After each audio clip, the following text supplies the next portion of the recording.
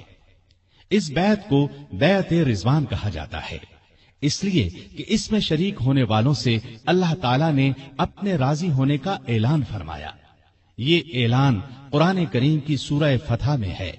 اللہ تعالیٰ نے فرمایا، لقد رضي الله عن المؤمنين إذ يبايعونك تحت الشجرة۔ اللہ مومنوں سے خوش ہو گیا جب وہ درخت کے نیچے تم سے بیعت کر رہے تھے۔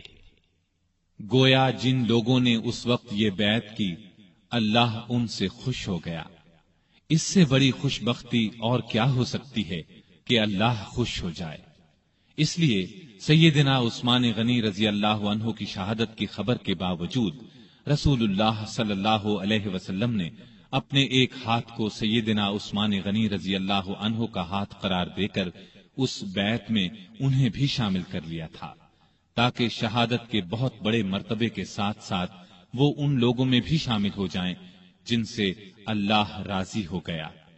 بیعت کے بعد مسلمان لڑائی کی تیاری کر رہے تھے کہ عثمان غنی رضی اللہ عنہ وہاں پہنچ گئے۔ انہیں زندہ سلامت دیکھ کر مسلمان بہت خوش ہوئے۔ ادھر مسلمانوں کے جوش اور جذبے کی کیفیت دیکھ کر کافر مسلمانوں سے صلح پر آمادہ ہو گئے۔ انہوں نے چند شرائط پر مسلمانوں سے صلح کر لی۔ ایک معاہدہ لکھا گیا، اس میں یہ تمام شرائط درج کی گئیں۔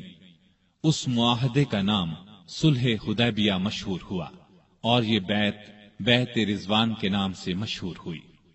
معاہدے کی ایک شرط یہ بھی تھی کہ اس سال مسلمان عمرہ کیے بغیر چلے جائیں۔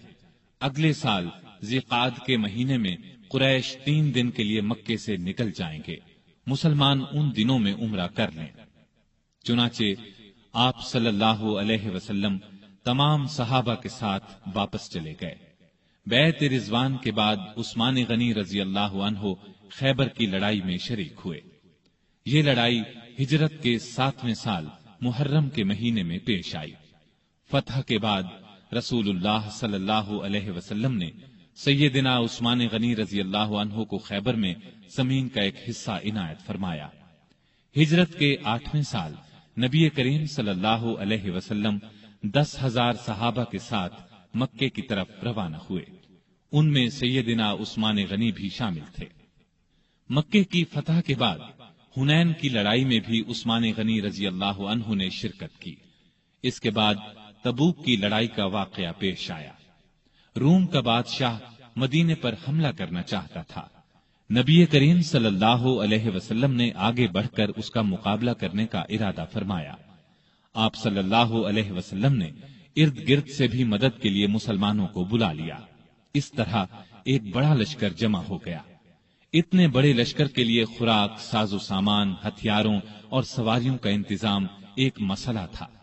اس لیے نبی کریم صلی اللہ علیہ وسلم نے مسلمانوں سے دل کھول کر چندہ دینے کا اعلان کیا اور فرمایا کہ ایسا کرنے والوں کے لیے جنت ہے۔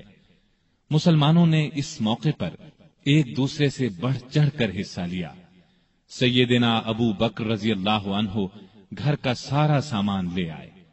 سیدنا عمر فاروق رضی اللہ عنہ گھر کا نصف سامان لے آئے۔ عبد الرحمن بن عوف رضی اللہ عنہ نے 40,000 درہم دیے۔ باقی صحابہ نے بھی جتنا زیادہ سے زیادہ ممکن تھا روپیہ اور سامان دیا۔ عورتوں نے اپنے زیور اتار کر ڈھیر کر دیے۔ اس روز سیدنا عثمان غنی رضی اللہ عنہ نے تو حد ہی کر دی۔ ہوا یہ کہ عثمان غنی رضی اللہ عنہ نے ملک شام کے لیے ایک قافلہ تیار کیا تھا جس میں پالان اور کجاوے سمیت 200 اونٹ تھے۔ تقریباً 30 کلو کے قریب چاندی تھی۔ آپ نے یہ سب صدقہ کر دیا۔ اس کے بعد پھر 100 اونٹ پالان اور کجاوے سمیت صدقہ کیا۔ اس کے بعد 1000 دینار جو تقریباً 5.5 کلو سونے کے برابر ہے نقد لے کر آئے اور انہیں نبی کریم صلی اللہ علیہ وسلم کی آغوش مبارک میں بکھیر دیا۔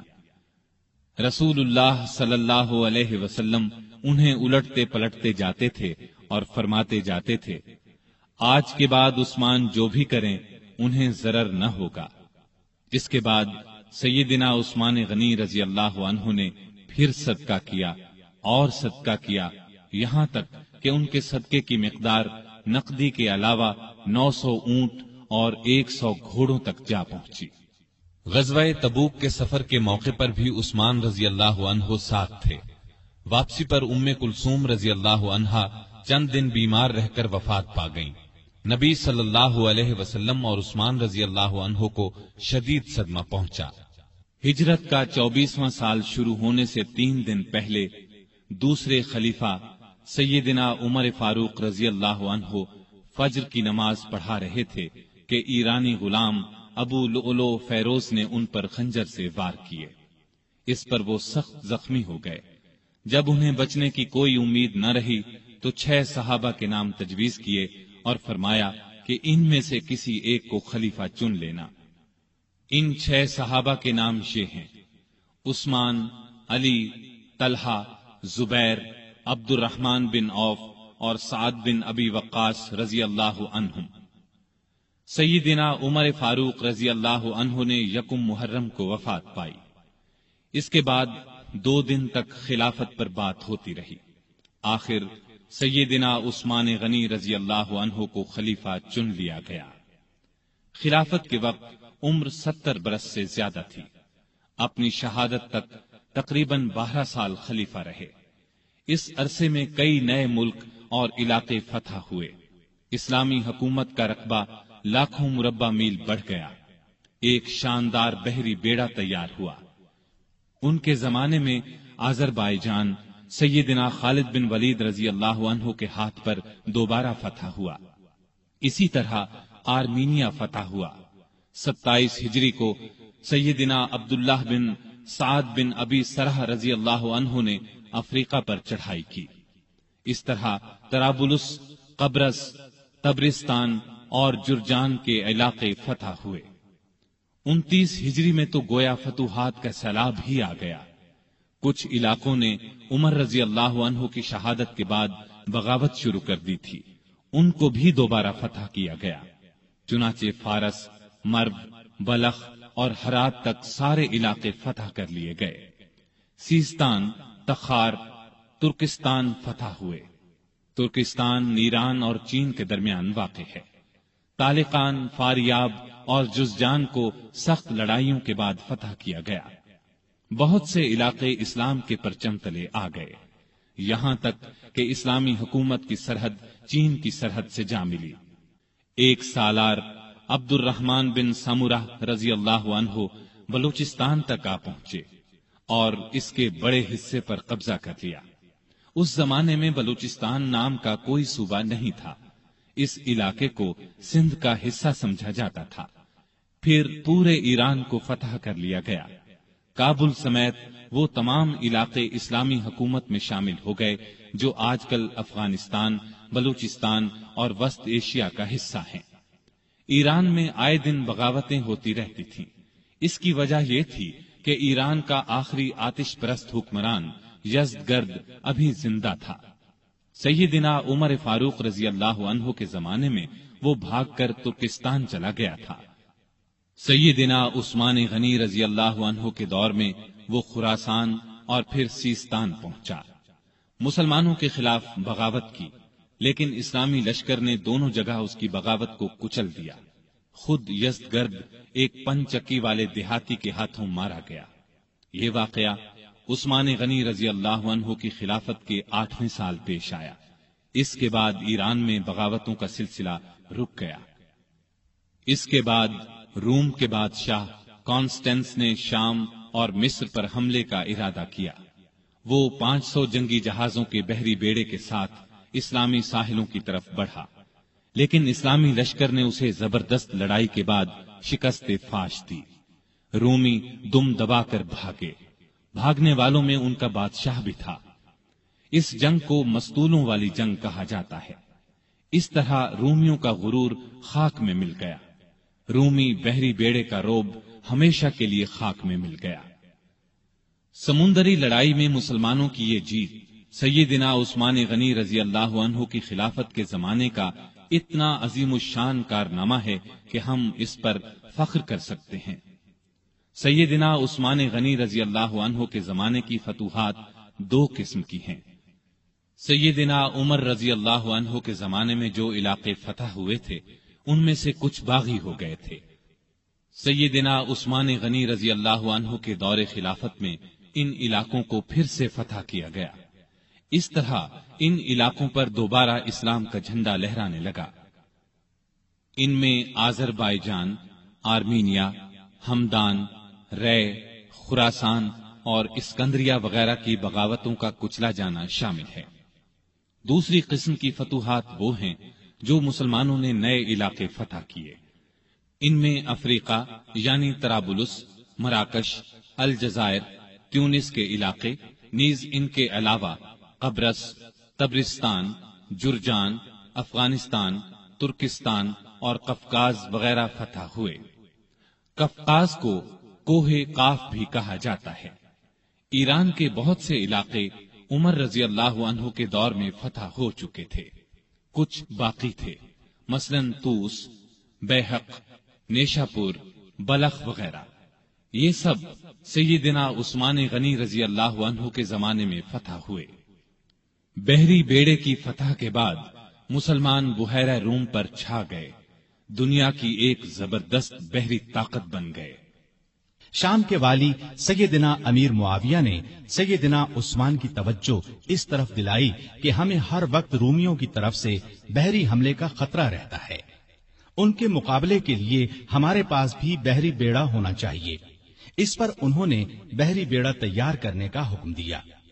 سیدنا امیر معاویہ نے مصر کے والی عبداللہ بن سعد کے ساتھ مل کر ایک عظیم الشان بحری بیڑا تیار کیا جس میں کئی سو جنگی جہاز تھے۔ جہاز بنانے کا پہلا کارخانہ مصر میں قائم ہوا۔ بحری بیڑے کے ساتھ بحری فوج بھی قائم کی گئی۔ اس بیڑے کا نصف حصہ شام اور نصف مصر کے ساحل پر رہتا تھا۔ جلد ہی مسلمانوں کی بحری طاقت اس قدر بڑھ گئی کہ انہوں نے قبرص کے جزیرے کو فتح کر لیا۔ پھر مستولوں والی لڑائی میں رومی بحری بیڑے کو شکست دی۔ یہ شکست اس قدر زبردست تھی کہ پھر مدت دراز تک رومیوں کو اسلامی ملکوں پر حملہ کرنے کی جرت نہ ہوئی۔ سیدنا عثمان نے اپنے زمانے میں رفاع عامہ یعنی عام لوگوں کی بھلائی کے بے شمار کام کیے۔ ان میں سے کچھ یہ ہیں: نجد کے راستے پر ایک شاندار سرائے بنوائی، اس کے ساتھ ایک چھوٹا سا بازار بسایا، میٹھے پانی کا ایک کنواں کھدوایا۔ خیبر کی طرف سے کبھی کبھار سیلاب آتا تھا، مدینے سے کچھ فاصلے پر ایک بند تعمیر کرا دیا تاکہ سیلاب کا رخ مدینے کی طرف نہ ہو۔ نہریں کھدوا کر بھی اس کا رخ موڑا گیا۔ اس بند کو بند محظور کہا جاتا ہے۔ کوفے میں مسلمانوں کے لیے ایک عظیم الشان مہمان خانہ بنوایا۔ پورے ملک میں اونٹوں اور گھوڑوں کی پرورش کا بہت اچھا انتظام کیا۔ ان کے لیے جگہ جگہ چراگاہیں بنوائیں، ان کے قریب چشمے بنوائے۔ بعض چراگاہیں اتنی بڑی تھیں کہ ان میں کئی کئی ہزار اونٹ اور گھوڑے پرورش پاتے تھے۔ ان چراگاہوں کی نگرانی کرنے والوں کے لیے ان کے ساتھ مکان بنوائے۔ مدینے کی طرف آنے والے تمام راستوں کو اچھے طریقے سے بنوایا تاکہ مسافروں کو کوئی تکلیف نہ ہو۔ ان پر جگہ جگہ چوکیاں اور سرائیں بنوائیں، چشموں کے پانی کا انتظام کیا، سڑکیں بنوائیں، ندی نالوں اور دریاؤں پر پل بنوائے، مختلف شہروں میں مساجد تعمیر کروائیں۔ آپ کے زمانے میں مدینے میں ایک بڑا بیت المال تھا۔ اس کے علاوہ ہر صوبے میں ایک بیت المال ہوتا تھا۔ یہ گویا سرکاری خزانے تھے۔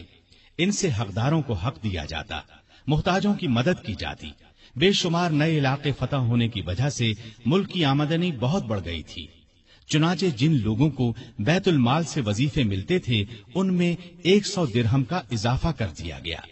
رمضان میں امہات المومنین یعنی امت کی ماؤں کو 2 درہم روزانہ، جبکہ دوسرے لوگوں کو 1 درہم بیت المال سے دیا جاتا تھا۔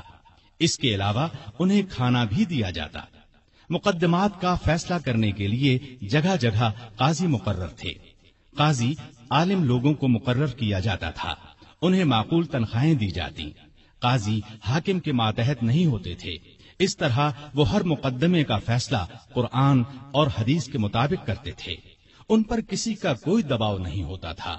بڑے بڑے شہروں میں مفتی بھی تھے. قاضی حضرات کو کسی مسئلے میں کوئی مشکل پیش آتی تو وہ مفتیوں سے فتویٰ طلب کرتے، ان کے فتووں کے مطابق فیصلہ کرتے. حکومت کے کاموں میں سیدنا عثمان بڑے بڑے بزرگ صحابہ سے مشورے لیتے تھے. آپ ساری زندگی اپنے مال سے دین کی خدمت کرتے رہے. ایک خدمت یہ تھی کہ تمام مسلمانوں کو قرآن پاک کی ایک قرات پر جمع کر دیا، حرم شریف میں توسیع کروائی، ارد گرد کے مکانات خرید کر یہ کام کروایا. آپ نے خانہ کعبہ پر پہلی بار نہایت قیمتی غلاف چڑھایا. اس سے پہلے معمولی غلاف ہوتا تھا. مسجدوں میں خوشبوؤں کی دھونی آپ کے زمانے سے شروع ہوئی. صفوں کو سیدھا رکھنے کے لیے آدمی مقرر کیے. سیدنا عثمان غنی رضی اللہ عنہ اسلام کی تبلیغ اور اشاعت کا بہت خیال رکھتے تھے. دوسرے مذاہب کے لوگوں سے بہت اچھا سلوک کرتے تھے. مختصر یہ کہ آپ کے دور میں بہت شاندار کام ہوئے. اسلام نے بہت ترقی کی، لیکن افسوس آپ کی خلافت کے آخری چند سال بہت مشکلات میں گزرے. اس کی وجہ وہ فتنے تھے جو اندر ہی اندر پک رہے تھے، سلگ رہے تھے. فتنوں کی یہ آگ پھر بھڑک اٹھی.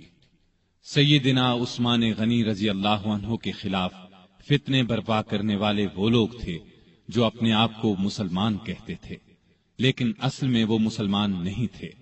انہوں نے مسلمانوں کا روپ دھار لیا تھا، اور یہ روپ انہوں نے دھارا ہی اس لیے تھا کہ مسلمانوں کی جڑوں کو کھوکھلا کریں، ان کے خلاف سازشیں کریں، فتنے جگائیں، انہیں آپس میں لڑا دیں تاکہ مسلمان کمزور سے کمزور ہوتے چلے جائیں.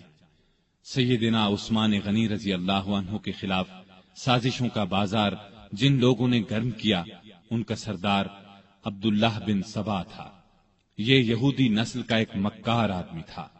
اس نے پرہیزگاری کا لباس اوڑھ رکھا تھا. لوگ اس کی باتوں میں آتے چلے گئے. بے شمار لوگوں کو اس نے اپنا ہم خیال بنا لیا. اس نے سیدنا عثمان غنی رضی اللہ عنہ اور ان کے گورنروں کے خلاف لوگوں کو بھڑکانا شروع کر دیا. وہ ان کے ہر کام میں نقص نکالنے لگا، ان پر بے جا الزامات لگانے لگا. بہت سے کمزور ایمان والے لوگ اس کے گرد جمع ہو گئے. ان میں ایسے لوگ بھی تھے جو نئے نئے مسلمان ہوئے تھے. ان میں ابھی پختگی نہیں آئی تھی. کوفہ، بصرہ اور مصر میں اس نے سازشوں کا جال بچھا دیا. یہ جال اس قدر مہارت سے بچھایا گیا کہ بعض نیک دل لوگ بھی شک میں پڑ گئے کہ کہیں واقعی تو ایسا نہیں ہے. ایسے لوگوں میں بھی بے چینی پھیل گئی. پھر بے چینی کی یہ لہر مدینے کے لوگوں تک جا پہنچی. عبداللہ بن سبا اور اس کے حامیوں نے فتنے اور سازش کی یہ آگ الزامات کے ذریعے لگائی. اس نے الزام لگایا کہ عثمان غنی رضی اللہ عنہ نے اپنے رشتہ داروں کو خوش کرنے کے لیے انہیں بڑے بڑے عہدوں پر مقرر کر رکھا ہے. انہوں نے بیت المال سے بڑی بڑی رقمیں ایسے لوگوں کو دیں جو ان کے حقدار نہیں تھے، بلکہ زیادہ تر ان کے رشتہ دار تھے. طرابلس کی جنگ سے جو مال غنیمت حاصل ہوا اس کا 5واں حصہ بیت المال کا حق تھا، لیکن انہوں نے مصر کے گورنر عبداللہ بن سعد کو دے دیا. جب سیدنا عثمان غنی رضی اللہ عنہ تک یہ باتیں پہنچی تو انہوں نے بھرے مجمع میں ان الزامات کے یہ جوابات دیے. میں نے ان لوگوں کو خوش کرنے کے لیے نہیں بلکہ لائق، بہادر اور بھروسے کے قابل سمجھ کر اونچے عہدوں پر مقرر کیا ہے. میں اپنے خاندان والوں سے واقعی محبت کرتا ہوں، لیکن ان کی خاطر ظالم نہیں بن سکتا.